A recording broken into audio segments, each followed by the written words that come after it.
What's up you bookish people? All good? Great. तो दोस्तों, कभी ये थॉट आपके दिमाग में आया है कि हम इंसान भी एक टाइम पे एक मामूली से जानवर ही थे।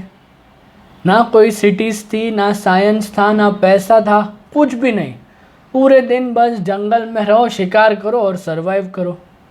लेकिन आज हम दुनिया के किंग्स हैं। बस यही स्टोरी बताता है एक masterpiece, Sapiens, a brief history of humankind by Yuval Noah Harari. ये बुक ना 4 मेजर पार्ट्स में डिवाइडेड है जो इंसानियत की लाइफ चेंजिंग स्टोरीज को बताता है। ठीक है, तो बिना टाइम वेस्ट किए देखते हैं हमारे आज के इस बुक को और ज़्यादा डिटेल में। So sit back and relax and here we go. तो हमारा पार्ट 1 है कॉग्निटिव रिवॉल्यूशन।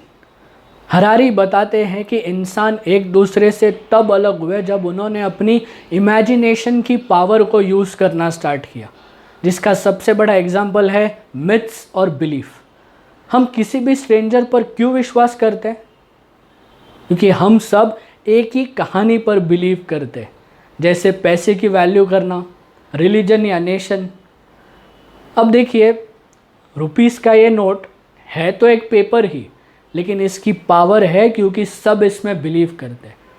बस इसी पावर ने इंसान को दुनिया में एक दूसरे के साथ कोलैबोरेट करने लायक बनाया। Part 2, agriculture revolution. पहले के जो ह्यूमंस थे ना, होमो इरेक्टस, होमो एर्गास्टर, निएंडरथल्स, ये सब अपने सर्वाइवल के लिए फ्रूट्स, वेजिटेबल्स, प्लांट्स और एनिमल्स की हंटिंग पर डिपेंडेंट होते थे।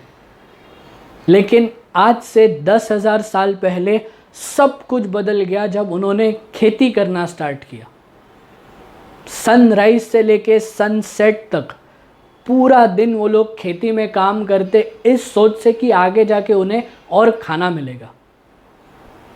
अलग अलग देशों में ये सेपियंस अलग अलग चीज़ों की फार्मिंग करते, जैसे सेंट्रल अमेरिका में मेज़ और बीन्स, साउथ अमेरिका में पोटैटोस, नॉर्थ अमेरिका में पम्पकिन्स, चाइना में राइस और मिलेट, न्यू गिनी में शुगर केन और बनाना, वेस्ट अफ्रीका में अफ्रीकन राइस, अफ्रीकन मिलेट, सोरगुम और वीट। अभी इन सभी क्रॉप्स में से ना वीट ही एक ऐसा क्रॉप बना जो सबसे सक्सेसफुल क्रॉप था, और आज भी पूरे दुनिया भर में 2.25 मिलियन स्क्वायर किलोमीटर्स में वीट की फार्मिंग होती है। 2.25 million square kilometre is 10 times the size of Britain. Harari कहते हैं कि हमने वीट को डोमेस्टिकेट नहीं किया, वीट ने हमें डोमेस्टिकेट कर लिया।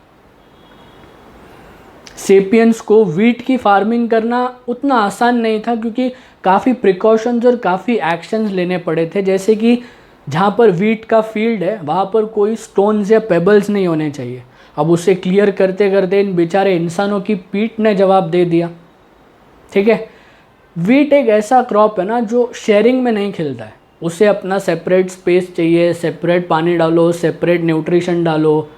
ठीक है, इन सब में वो ग्रो करता है। अब ये सारी चीज़ें उस टाइम पे लोगों ने कड़ी धूप में काम कर करके प्रोवाइड किए।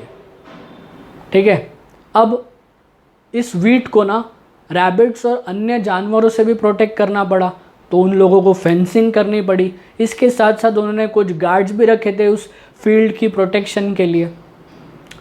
गर्मियों के टाइम पे जब वीट को बहुत ज़्यादा पानी की ज़रूरत पड़ती, उस टाइम पे इरिगेशन कैनाल्स बनवाने पड़े, और जहाँ पर ये पॉसिबल नहीं था वहाँ पर बकेट से पानी डालना पड़ा था। अब इन सारी मेहनत के लिए ना उस टाइम पे ह्यूमन बॉडी उतनी इवॉल्व नहीं थी। ठीक है, उतनी शरीर में मोबिलिटी नहीं थी, और इसी वजह से ना किसी को स्पाइन में प्रॉब्लम, किसी को घुटने में दर्द, तो किसी को गले में दर्द होने लगे। जब एंशंट स्केलेटन्स को स्टडी किया गया तब जाके पता चला कि एग्रीकल्चर में ट्रांजिशन लेने की वजह से किसी को स्लिप डिस्क, किसी को आर्थराइटिस, तो किसी को हर्निया जैसी बीमारियों से गुजरना पड़ा था। Part 3 unification of human kind. अब इस पार्ट में ना हरारी बताते हैं कि कैसे ये ट्राइब्स एक ग्लोबल सोसाइटी में कन्वर्ट हुए, जिसके 3 मेन रीजन्स थे: एम्पायर, रिलीजन और पैसा। रोमन एम्पायर ने यूरोप को एक लार्ज सिस्टम में जोड़ा, फिर क्रिश्चियनिटी और इस्लाम जैसे धर्मों ने करोड़ों लोगों को अपने अपने लेबल्स के अंडर लाया, और फाइनली पैसा, फिर चाहे वो नोट हो या कॉइन हो, पूरी दुनिया को एक इकोनॉमिक सिस्टम में बांध दिया। अब पार्ट 4 साइंटिफिक रिवॉल्यूशन। इस स्टेज में आने के बाद ना इंसान ने नॉलेज को गेन करना स्टार्ट किया, क्योंकि उसने एक्सेप्ट कर लिया कि उसे अभी सब कुछ नहीं पता है और अभी बहुत कुछ सीखना है। बस इसी से मॉडर्न साइंस की डेवलपमेंट स्टार्ट हुई। इसका एक एग्जाम्पल है, कोलंबस ने अमेरिका डिस्कवर किया, लेकिन कब? जब उसे पता चला कि जब उसके पास जो मैप्स है वो अभी भी इनकम्प्लीट है, तब। एक वो टाइम था और एक आज का टाइम है। आज तो हम रॉकेट्स, एआई और जेनेटिक इंजीनियरिंग तक पहुंच गए हैं। हरारी एक बहुत बड़ी वार्निंग देते हैं। वो कहते हैं कि हम आगे चल के होमो सेपियंस नहीं रहेंगे, बल्कि होमो ड्यूस बन सकते हैं, एक नई स्पीसीज जो अपनी क्रिएटर खुद बन जाएगी। ठीक है दोस्तों, ये सेपियंस ना कोई सिंपल हिस्ट्री बुक नहीं है, बल्कि एक मिरर है जो हमें दिखाता है कि हम कहाँ से आए हैं, हमने क्या मिस्टेक्स किए हैं और अब हम किस तरफ जा रहे हैं। यकीन मानिए, इस बुक को पढ़ने के बाद ना आपको दुनिया को देखने का नज़रिया ही चेंज हो जाएगा। तो हो सके तो इस बुक को ज़रूर पढ़ें।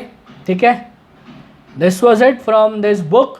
अगर आप नए हो और ऐसे और इंटरेस्टिंग वीडियोस को देखना चाहते हो वीक बाय वीक, तो प्लीज़ चैनल बुकिश बॉय को ज़रूर सब्सक्राइब करना। और अगर आप पुराने हो तो you know the drill, like, share and comment. मिलता हूँ आपसे अगले व्लॉग में एक और धमाकेदार बुक के साथ। Until then, stay happy, stay cool, keep reading, and I will see you in the next chapter. Signing out, Tejas Lad.